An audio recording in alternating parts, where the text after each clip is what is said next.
বাবরি মসজিদের কাজ আমি একটা পেশাদারি কনস্ট্রাকশনকে দিয়ে দিচ্ছি।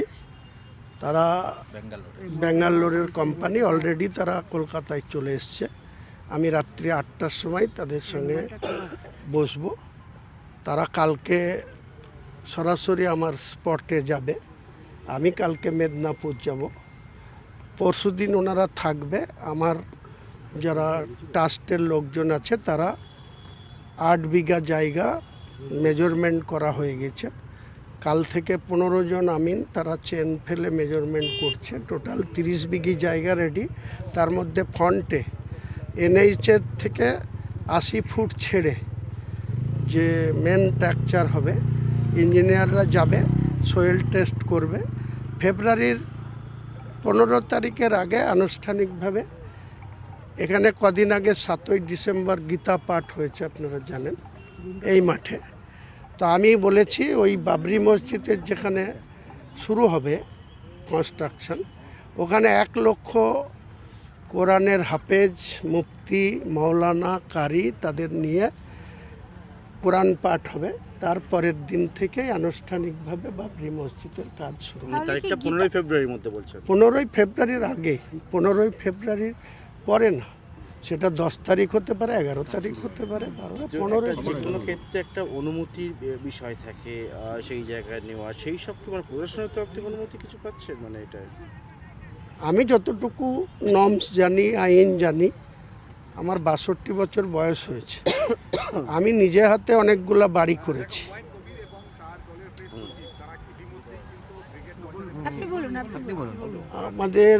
আমি নিজে হাতে অন্ততপক্ষে 5খানা বিল্ডিং করেছি। যে বিল্ডিং আমার নিজের নামে আছে 2টো, আমার বসত বাড়ি, তারপরে বহরমপুরে আছে, বহরমপুরের বাইরেও আছে। তো আমি কনস্ট্রাকশন করতে গেলে কি কি করতে হয়, তাছাড়াও আমি 96 থেকে আমি একজন কন্ট্রাক্টর ছিলাম। ফার্মটা আমার মিসেস প্রোপাইটার ছিল, মীরা এন্টারপ্রাইজ। প্রতিদিন কথায় কথায় প্রধানমন্ত্রীকে আক্রমণ। আরে মানুষ মূর্খ নয়, মানুষ জানে যে যারা ডেঙ্গির মশা মারতে পারে না তারা মোদি মারতে পারবে না।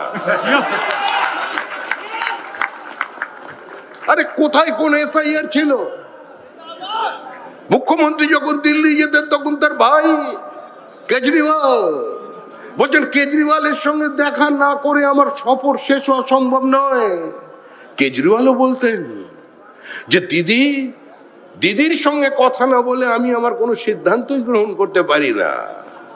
ভাই চলে গেছে, এসআইআর না করেই ভাই গত।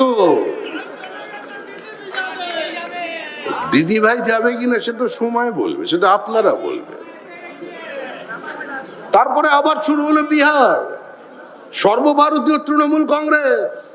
ওদের একবার জিজ্ঞাসা করুন, হরিয়ানার নির্বাচনের আগে, দিল্লির নির্বাচনের আগে কোনো এসআইআর ছিল না। বিহার নির্বাচন হয়েছে এসআইআর এর পরে। সর্বভারতীয় তৃণমূল কংগ্রেস এতটাই ভয় পেয়েছে যে দিল্লির নির্বাচনে তারা ছিল, কিন্তু পার্শ্ববর্তী রাজ্য বিহারের নির্বাচনে লালু প্রসাদের ছেলের পাশে একবারও গিয়ে দাঁড়ালো না। দেখুন, এটা কি বেইমানি নয়? একটু তো ভালোবাসা উনি দেখাতে পারতেন। মুখ্যমন্ত্রী যখন রাজীব কুমারকে বাঁচানোর জন্য কলকাতার রাস্তায় মুখ্যমন্ত্রী হিসেবে বসে পড়লেন, একমাত্র যিনি ছুটে এসেছিলেন তার নাম হচ্ছে তেজস্বী যাদব। কারণ মুখ্যমন্ত্রী যিনি একসময়, উপেন বিশ্বাস যিনি নিজের জীবনের ঝুঁকি নিয়ে কয়েকশো কোটি টাকার প্রলোভন ছেড়ে লালু প্রসাদ যাদবকে গ্রেপ্তার করেছিলেন, যিনি হিরো ওয়ার্কশিপ পাচ্ছিলেন সারা ভারতবর্ষ জুড়ে, সেই উপেন বিশ্বাসের জনপ্রিয়তাকে কাজে লাগিয়ে তাকে নির্বাচনে প্রার্থী করেছিলেন, রাজ্যের মন্ত্রী করেছিলেন। উপেন বিশ্বাস দলে থাকার পরেও লালু প্রসাদ যাদবের ছেলে কিন্তু তার পাশে এসে বসেছিলেন। উপেনবাবু হয়তো কোনো কথা বলেননি, পশ্চিমবঙ্গের মানুষ দেখেছেন। কিন্তু পরিণতি কি?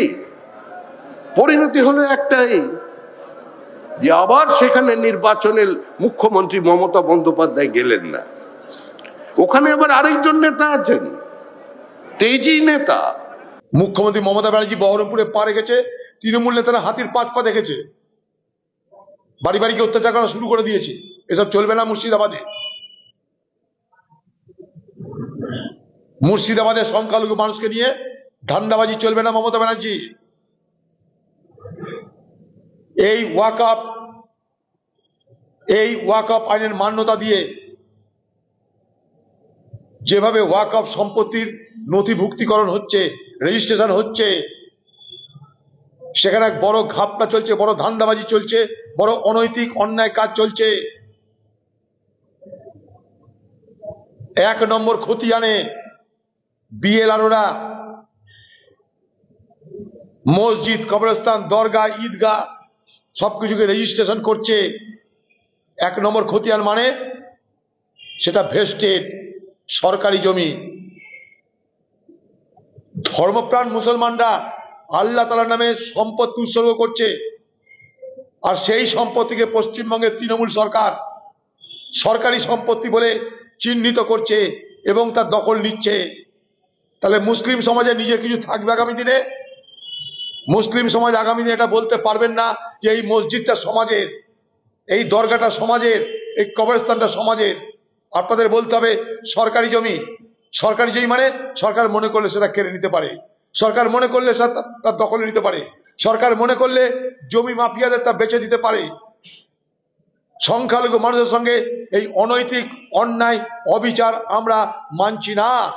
দরকার হলে মুর্শিদাবাদের সংখ্যালঘু মানুষদের এই এই এই অভিযোগকে, তাদের বিরুদ্ধে যে বঞ্চনা হচ্ছে সেই বঞ্চনাকে এবং তাদের সঙ্গে কাঁধে কাঁধ মিলিয়ে মুর্শিদাবাদের সংখ্যালঘু মানুষকে সঙ্গে নিয়ে কলকাতার রাস্তায় আন্দোলন করব।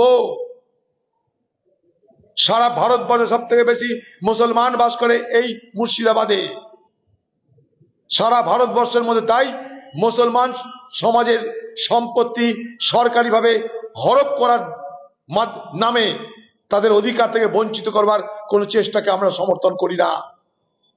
মোদি আর দিদির ফারাকটা কি আমরা বুঝতে পারছি না। মোদি চাইছে ওয়াকফ সম্পত্তি মুসলমান সমাজের হাতে যাতে না থাকে, দিদি চাইছে মুসলমান সমাজের সম্পত্তি সরকারি হাতে নিয়ে আসতে। তাই এক নম্বর খতিয়ানে সমস্ত রেজিস্ট্রেশন হচ্ছে, নথিভুক্তি হচ্ছে। এক নম্বর খতিয়ান মানে সেটা ভেস্টেড ল্যান্ড, সেটা সরকারি ল্যান্ড। দিদি মোদি আপনাদের ফারাক কি? বাংলার মুখ্যমন্ত্রী জিজ্ঞেস করবো বহরমপুরে, বলুন আপনার সঙ্গে মোদির মৌলিক পার্থক্য কি?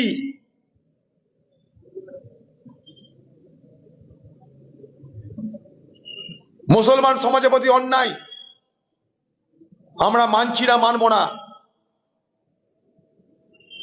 এক নম্বর খতিয়ানে রেজিস্ট্রেশন করা বন্ধ করতে হবে।